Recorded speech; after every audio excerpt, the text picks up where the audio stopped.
नमस्कार दोस्तों, स्वागत है आपका आपके अपने YouTube चैनल जीएस जीनियस में। जैसा कि आप स्क्रीन पर देख रहे हैं, a man falsely accused of trying to kill Trump files $100 million suit।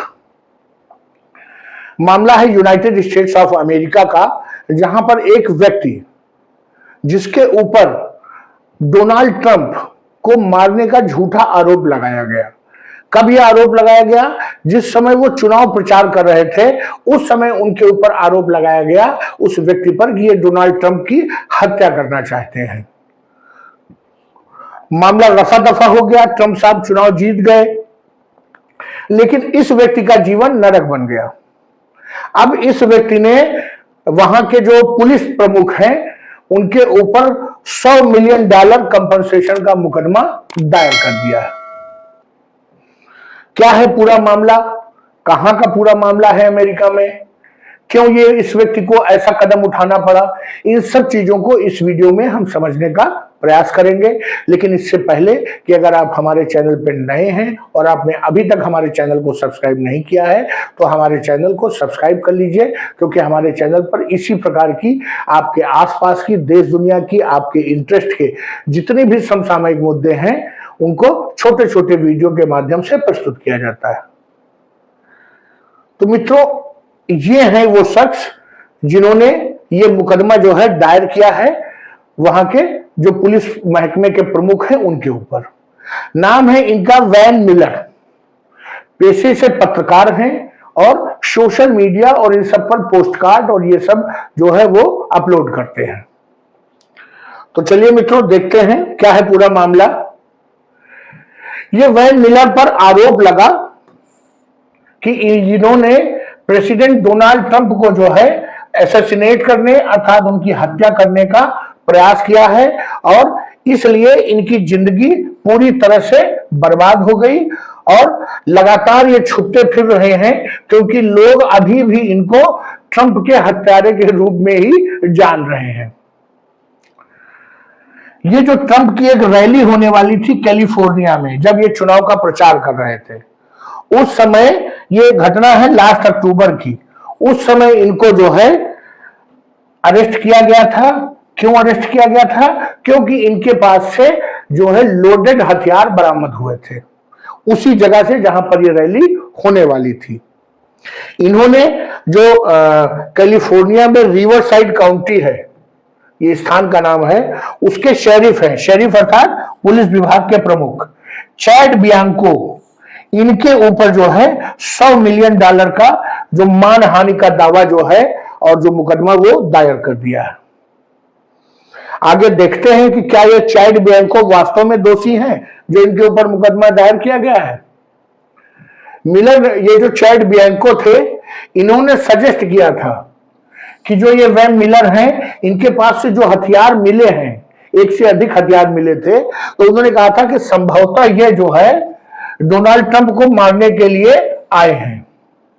ये इन्होंने, चैड मिलर ने ही ये अंदेशा लगाया था और जिसके कारण इनकी जो पारिवारिक जिंदगी पूरी तहस नहस हो गई और जो इनकी रेपुटेशन थी समाज में, ये एक यूट्यूबर थे और यूट्यूबर केवल अपनी रेपुटेशन के दम पर ही जीता है। इनकी रेपुटेशन पूरी चौपट हो गई और ये लोगों से भागते फिर रहे हैं। इनका जो सामाजिक दायरा था वो सिकुड़ गया है, ये अपने घर में ही बस सीमित हो गए हैं और इसके लिए वो जो शेरिफ है, जो पुलिस प्रमुख है, उनको दोषी मानते हैं। जो ये विक्टिम है मिलर, इनके ऊपर असैसिन गाय अर्थात हत्यारा आदमी, इसका जो है टैग लग गया है और इसके कारण सब कुछ जो है इसका बर्बाद हो गया है। जो ये इनके ऊपर ये जो आरोप लगाया गया, इसके कारण इनकी पत्नी का इनसे डाइवोर्स हो गया, इनका तलाक हो गया। ये तब से जब से ये चुनाव वाली घटना हुई है, तब से जब से तलाक हुआ है, तब से ये अपने बच्चों से नहीं मिल पाए हैं, क्योंकि पत्नी जो है वो बच्चों को लेकर के चली गई है और ये बहुत ही बुरा समय इनका चल रहा है।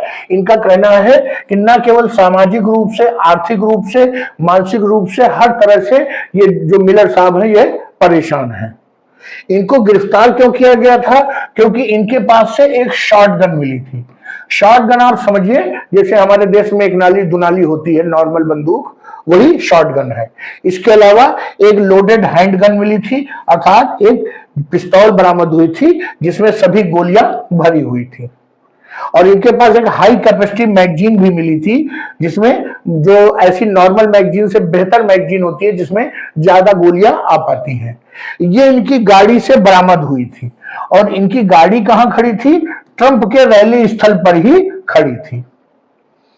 इनके पास जो है, पुलिस ने आरोप लगाया कि इनके पास एक नकली प्रेस का जो है वो पास भी था और इसके अलावा कुछ फेक डॉक्यूमेंट्स भी इनके पास थे।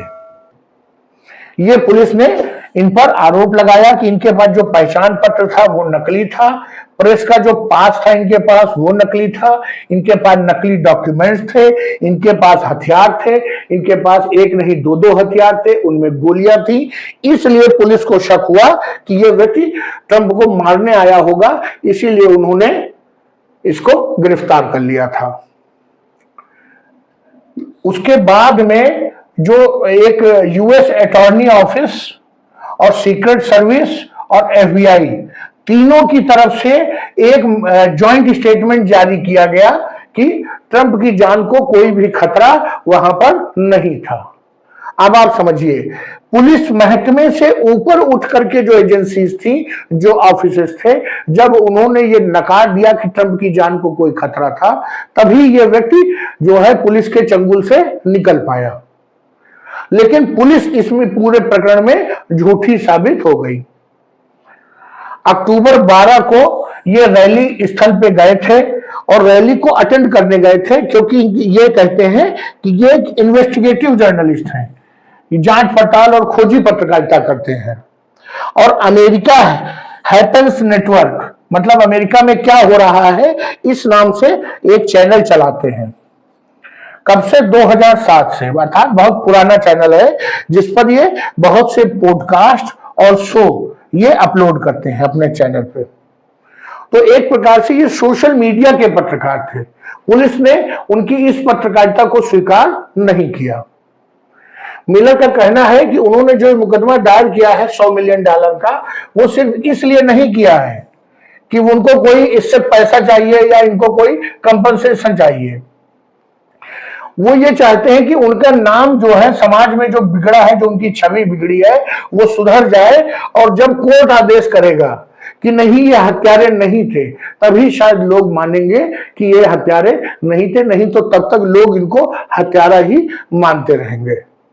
उनका ये कहना है कि जो इस प्रकार का ट्रेंड है, किसी के ऊपर भी कोई झूठा आरोप लगा देना, अब ये जो यूएस में जो प्रशासन है उसने एक ट्रेंड चला रखा है, जो बहुत ही चिंता की बात है कि बिना किसी की जांच पड़ताल किए हुए किसी पर कुछ भी आरोप लगाना, ये अब यूएस में एक नया चलन है और वो चाहते हैं कि इस चलन को तोड़ा जाए।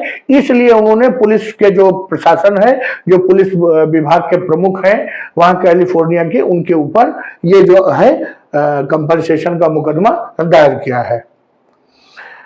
ये चाहते हैं कि जो ये इन्होंने मुकदमा दायर किया है, तो इसमें चाहते हैं कि जो चैड बियांको हैं, जो कि शेरिफ हैं, जो पुलिस प्रमुख हैं, इस प्रकार के मुकदमे से इस प्रकार के जो लोग हैं, जो ऊपर बैठे हुए अधिकारी हैं, उनकी भी अकाउंटेबिलिटी, जिम्मेदारी तय की जाए। क्योंकि ये लोग कोई भी अनाप शनाप अपने ऊपर के अधिकारियों को खुश करने के लिए किसी पर भी कोई आरोप लगा देते हैं, जिससे कि ऊपर के अधिकारी खुश हो जाते हैं कि हमारे नीचे बैठे हुए लोग बहुत अच्छा काम कर रहे हैं और देखो उन्होंने एक हत्या की कोशिश को रोक लिया है। तो उनका कहना है कि इस प्रकार के लोगों की भी जिम्मेदारी तय की जाए और अगर इनके एक बयान या एक इशारे से किसी की जिंदगी इतनी बर्बाद होती है कि उसका डाइवर्स हो जाए, बच्चे उससे छिन जाए, उसकी सामाजिक छवि चली जाए, उसकी आर्थिक स्थिति बर्बाद हो जाए, तो ऐसे लोगों की भी कुछ न कुछ अकाउंटेबिलिटी तय की जानी चाहिए और उसके लिए केवल एक रास्ता है कि इनके ऊपर मुकदमा किया जाए। तो मित्रों, ये था वैन मिलर का मामला। उस समय हमको याद है जब ये चुनाव चल रहे थे तो ट्रंप ने बार बार इस प्रकार की घटनाओं से लाभ लेने का प्रयास किया, जिसके कारण ट्रंप को पूरी सहानुभूति मिली और वो यूएस के राष्ट्रपति का चुनाव जीत गया। ये पकड़े गए, तब एक इनके ऊपर आरोप लगा, एक गोल्फ कोर्स में आरोप लगा था कि ये गोल्फ कोर्स में प्रचार करने गए थे, वहां पर हत्या की कोशिश हुई थी। उसी बीच एक किसी ने गोली चलाई थी, इनके कान को छू के निकल गई थी। तो इस प्रकार के आरोप में ये भी हो सकता है कि ट्रंप जैसा जो खिलाड़ी है वो खुद ये सब करा करके जो है जनता की सहानुभूति बटोर करके उसका लाभ लेना चाहता हो। तो चलिए मित्रों, अभी ट्रंप साहब का जो चुनाव प्रचार है उसका विवाद अभी थमा नहीं है, अभी ये सब चलता रहेगा आगे। तो चलिए मित्रों, वीडियो को यही समाप्त करता हूं। अगर हमारा ये कंटेंट, हमारा ये वीडियो आपको पसंद आया हो तो वीडियो को लाइक करिए, चैनल को सब्सक्राइब करिए। धन्यवाद।